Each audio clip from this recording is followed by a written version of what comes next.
이에 바라바는 그에게 놓아주고 예수는 채찍질하고 십자가에 못 박히게 넘겨주니라.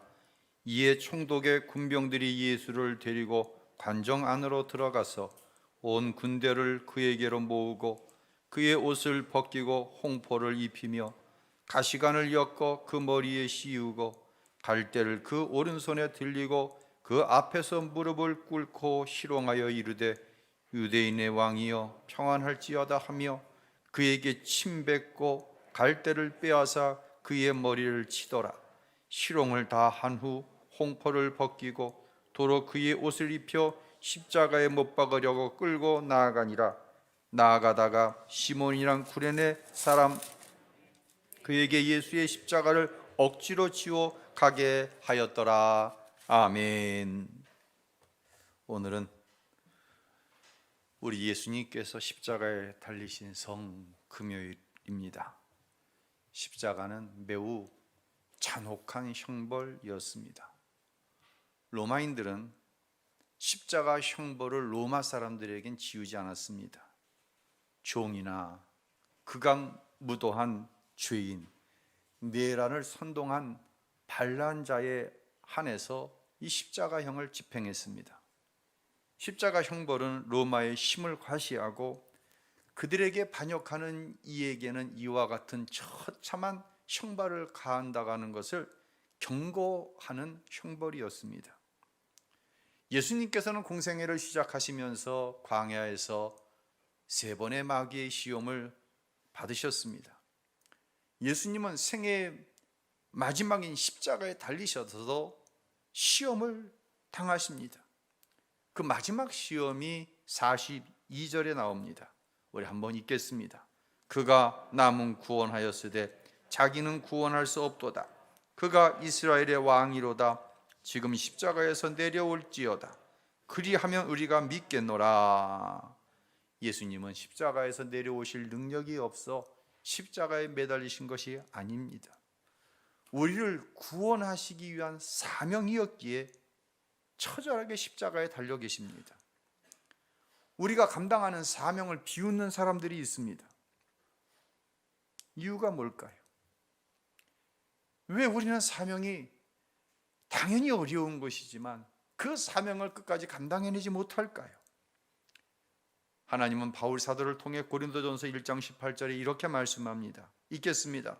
십자가의 도가 멸망하는 자들에게는 미련한 것이요 구원을 얻는 우리에게는 하나님의 능력이라. 할렐루야. 사랑하는 성도 여러분, 멸망당하는 자들처럼 사명을 여기지 마십시오. 우리에게는 하나님의 능력이 있습니다. 이 사명을 감당하기 위해서 우리 예수님은 죽고 또 죽으셨습니다. 바로 이것이 십자가입니다. 먼저 유대인들은 예수님을 십자가에 못 박고 바라바를 내어 달라고 했습니다. 27장 26절을 읽겠습니다. 이에 바라바는 그들에게 놓아주고 예수는 채찍질하고 십자가에 못 박히게 넘겨주니라. 6월절이 되면 우리가 8.15 광복절 특사나 아니면 명절 대통령명에 의해서 사면하고 복권하는 것처럼 유대인들에게는 가장 큰 절기인 6월절에 한 사람의 유대인을 사면해 주는 관습이 있었어요. 2사람의 사면 대상자가 나옵니다. 2사람 중에 한 사람은 그대로 형을 살아야 되고 한 사람은 사면을 받습니다. 누구와 누구입니까? 바로 모든 국민이 다 알 정도의 흉악범인 바라바라고 하는 사람이고 한 사람은 예수님이었습니다. 로마에서 총독으로 파송된 빌라도는 군중에게 묻습니다. 이 둘 중에 누구를 누워줄까? 백성들은 살인자이며 강도인 바라바를 놓아주고 예수님을 십자가에 못 박으라고 외쳤습니다. 공개 재판에서 아무 죄도 없으시고 무고하신 예수님이 흉악범인 바라바에게 진 거예요. 바라바는 뛸 듯이 기뻐했을 것입니다. 자신들의 뜻이 관철되었다고 유대인들은 소리를 외치며 기뻐했을 것입니다. 이 상황을 한번 머릿속에 그려보세요. 예수님의 자존감이 얼마나 상하셨을까요? 예수님은 이때 이미 죽으신 겁니다. 예수님은 채찍질을 당하셨습니다. 마가복음 15장 15절에 이렇게 말씀합니다. 읽습니다. 빌라도가 무리에게 만족을 주고자 하여 바라바는 놓아주고 예수는 채찍질하고 십자가에 못 박히게 넘겨주니라. 빌라도는 그냥 예수님을 십자가에 넘겨준 것이 아니라 유대인들을 만족시키기 위해서 예수님을 사정없이 채찍으로 쳤어요. 그 채찍의 끝에는 짐승의 날카로운 뼈와 납이 붙어 있습니다. 한 대 맞을 때마다 설점이 떨어져 나옵니다. 예수님께서는 채찍에 맞으시면서 비명을 지르며 괴로워하셨습니다. 이 모습을 수많은 사람들이 보고 있습니다. 너무 고통스러우니까, 너무 육체적으로 아프니까 체면이고 하나님의 아들이고 자존심이고 생각할 여유가 없으셨습니다. 예수님은 또 죽었습니다. 발가벗겨졌습니다. 27절로 28절에 읽습니다. 이에 총독의 군병들이 예수를 데리고 관정 안으로 들어가서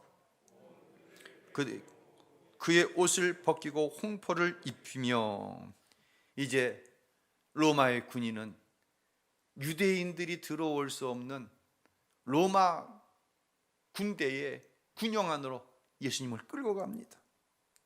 그리고 그 군영 안에 있는 모든 군인들을 불러 모읍니다. 그들이 보는 앞에서 예수님을 빨가벗겼습니다. 어린아이가 철만 들어도 부모 앞에서도 빨가벗으려고 하지 않습니다. 그런데 예수님은 강제로 벗겨졌습니다. 얼마나 수치스러우셨을까요? 얼마나 정신적으로 고통을 받으셨을까요? 예수님은 또 죽었습니다.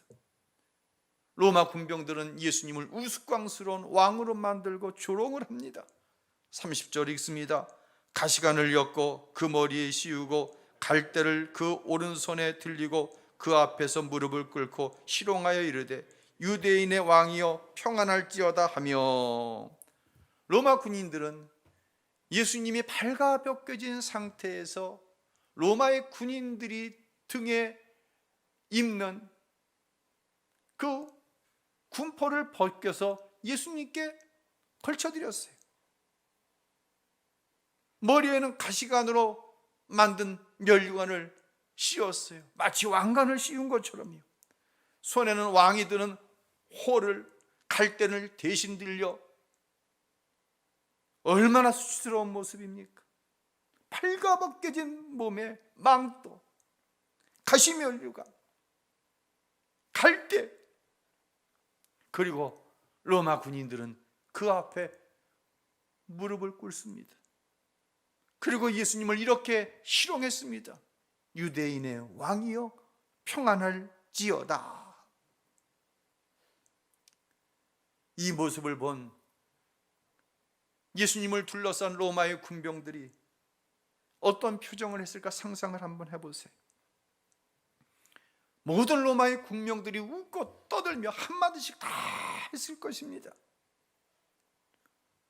어느 한 사람에게 모멸적인 말만 들어도 죽고 싶은 것이 나라고 하는 사람입니다. 더구나 그것이 심이 없어 당하는 일이라고 한다면 피를 토하고 죽고 싶은 것이 사람의 마음입니다. 그런데 예수님은 이방인이며 압제자인 다수의 로마 군사들에게 희롱을 당하고 있는 것입니다. 예수님은 정신적으로 또 죽었습니다. 가시관을 씌워 고통을 줍니다. 31절에 읽습니다. 그에게 침 뱉고 갈대를 빼앗아 그의 머리를 치더라. 희롱을 다한 후 홍포를 벗기고 도로 그의 옷을 입혀 십자가에 못 박으려고 끌고 나가니라. 예수님의 머리에는 왕의 왕관을 대신하는 가시면류관을 씌웠다고 그랬어요. 예수님의 호를 대신하여 잡고 있던 갈대를 빼앗아 가지고 이 갈대를 가지고 예수님의 머리를 때립니다. 유대의 갈대는요, 우리가 생각하는 흐느적거리는 갈대와 달라요.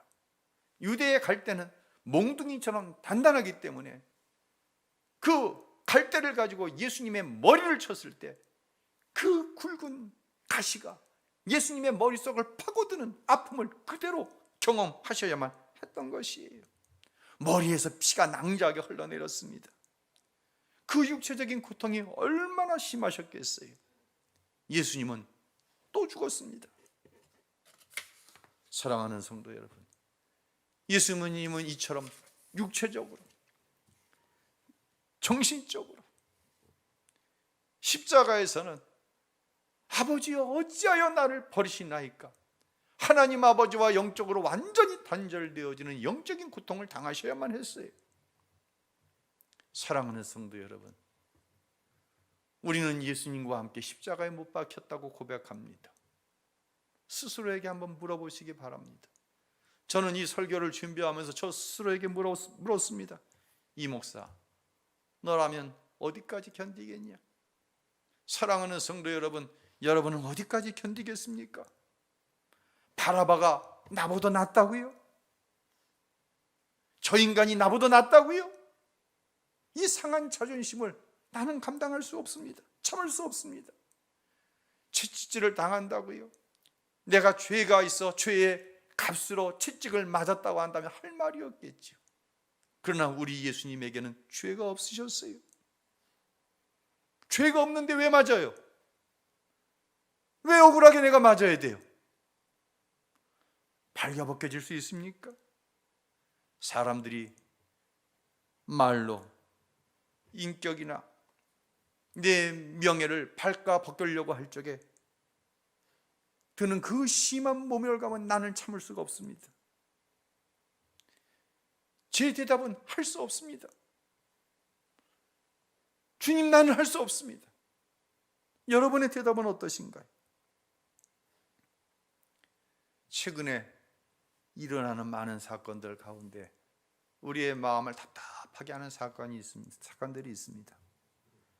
남편이 재혼을 하면서 아들이나 딸 아이를 데리고 재혼을 했는데 이 의붓 엄마가 이 의붓 자식을 죽이는 일들이 왜 이렇게 자주 일어나는지 모르겠어요. 오래전에 울산에서 있었던 일입니다. 계모가 의붓 딸을 폭행했는데 얼마나 심하게 때렸는지 갈비뼈가 16개가 부러졌어요. 결국 아이가 죽고 말았어요. 경북 칠곡에서는 의붓 엄마가 의붓 딸의 복부를 발로 가격하여서 애가 배가 아프다 그러는 거예요. 결국은 죽었어요. 나중에 알고 보니까 엄마의 발길질에 복막이 터졌는데 그것을 방치해둬서 이 어린아이가 죽은 거예요. 얼마나 아팠을까요? 비정한 어머니의 모습입니다. 우리는 그렇게 묻습니다. 왜 그랬을까? 그 엄마가 왜 그랬을까? 그래도 같이 산 정이 있었을 텐데. 우리는 이렇게 쉽게 대답을 합니다. 사랑이 없었지. 친한 말하면 안 그랬을 거야. 그리고 저는 또 다른 생각을 해봤어요. 내가 낳은 아이가 아니에요. 재혼을 할 적에는 이 아이가 부담이 되겠으니 부인 될 사람에게 내가 아이가이지만 이 아이는 아이의 고모가 키우니 염려하지 말고 결혼을 하자고 합니다. 결혼해서 어느 정도 시간이 지나갔어요. 아이가 불쌍한 마음이 들었겠죠. 이 정도 나랑 살을 부비며 살았으면 나하고도 정이 들었으니 나 애도 잘 봐주겠지 하고 그 고모에게 애를 데리고 온 거예요. 이 의붓엄마는 피 한 방울 섞이지 않은 아이가 자기의 남편과 자기 사이에 끼어가지고 그 관계가 부자연스러운 거예요. 방해를 받는 것이 싫은 거예요. 그 결과가 아이를 죽음으로까지 내모은 거예요. 여기서 우리는 한 가지를 생각해야 됩니다. 우리는 내가 당해야 할 고통에 합리적인 이유가 따르지 않으면 절대로 그 고통을 감수하려 하지 않는다고 하는 것입니다. 그런데 우리 예수님은 하나님과 원수된 나를 위해, 내가 아직 죄인 되었을 때 나를 위해 그 십자가의 고통을 오롯이 다 감당하신 거예요. 제가 여러분에게 한 신앙인으로 분명하게 말씀드릴 수 있는 것이 있어요. 그것은 내가 주님을 위해, 내 신앙을 지키기 위해 지금 경험하고 있는 고통과 조롱이 끝나고 나면 하나님의 계획이 선명하게 이루어진다고 하는 사실이에요. 아마 이 사실을 여러분도 경험하며 여기까지 왔을 거예요. 우리에게 맡겨진 이 어려운 사명을 지금까지, 이 무거운 사명이라고 하는 십자가, 이 무거운 삶의 무게를 지금까지 이기며 올 수 있었던 것은, 이 아픔이, 누군가 나를 보고 하는 이 조롱, 그 조롱이 끝나고 나면, 하나님께서 그 조롱을 끝나고 나시면 반드시 하나님의 축복의 약속이 이루어진다고 하는 사실을 우리는 분명히 믿습니다. 사랑하는 성도 여러분, 마지막으로 이제 권면합니다. 십자가는 억지로라도 지어야 합니다. 여러분은 이번 고난주간을 지내면서 어떤 은혜를 경험하셨나요? 저는요, 지난 6일 동안 지금 12번째 설교를 하고 있어요. 아, 목사님 고생 많으셨구나. 그 이야기를 들으려고 하는 것이 아니라, 이 12번의 설교를 지속하면서 제 마음에 와 닿은 것은, 과연 나는 십자가에 죽고 내 안에 예수가 살았는가? 과연 나는 예수님을 바라보며 살고 있는가? 이 사실 앞에서 때로는 확신이 되기도 하고, 때로는 반신반의가 되기도 하고, 이런 마음을 가지고 이번 고난주간을 지냈어요.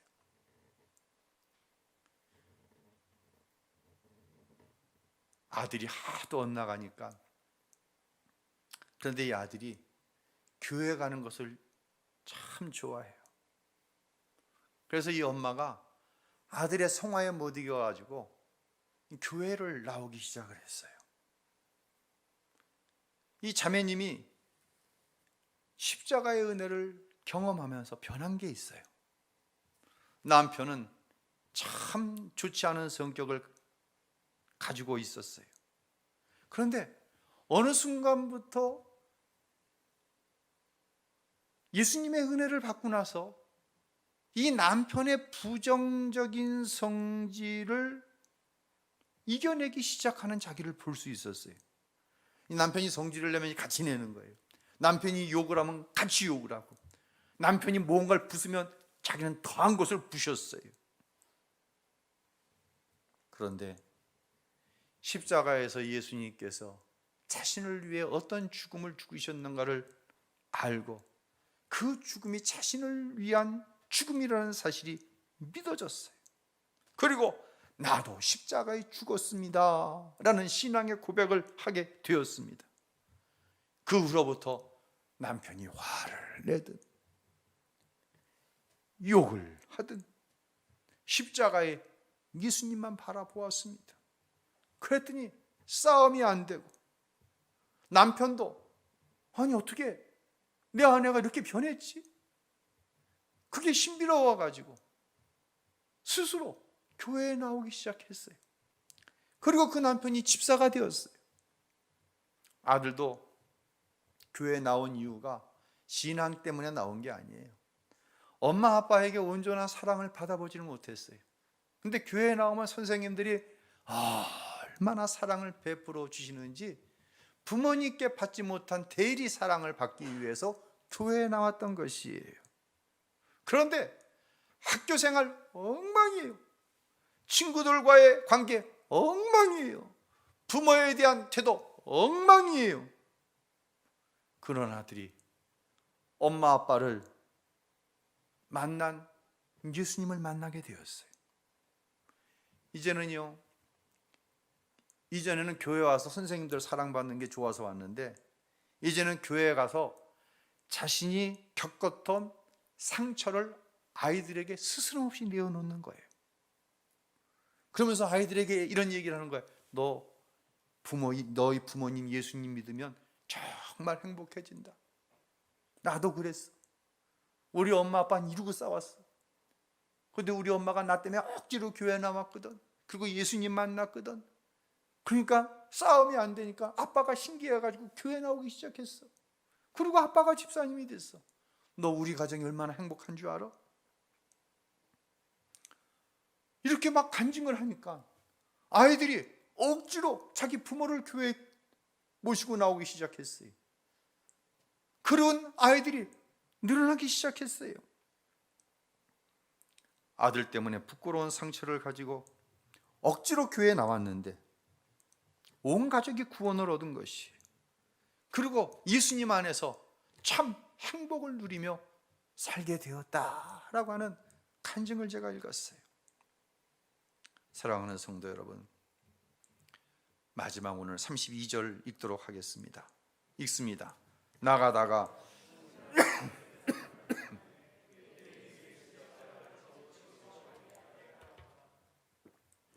여기서 나오는 시몬은 구레네 사람이다라고 얘기합니다. 디아스포라죠. 유대인으로서 외국에 살다가 절기를 맞아 순례를 위하여서 예루살렘에 왔다가 예수님의 십자가 지시는 그 현장에 있게 되었어요.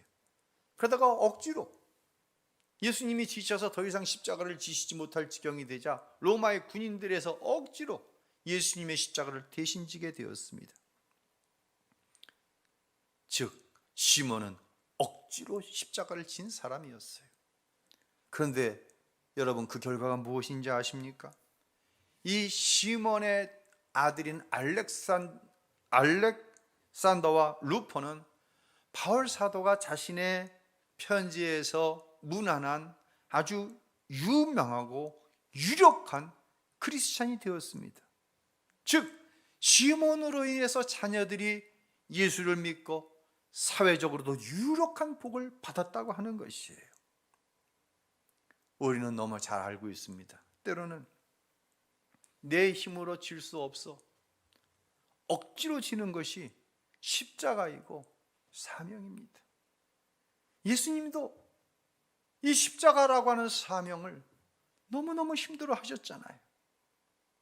그러나 절대로 자기에게 주어진 십자가, 사명 내팽개치지 마십시오. 그리고 십자가를 질 수 있는, 감당할 수 있는 은혜를 구하시기 바랍니다.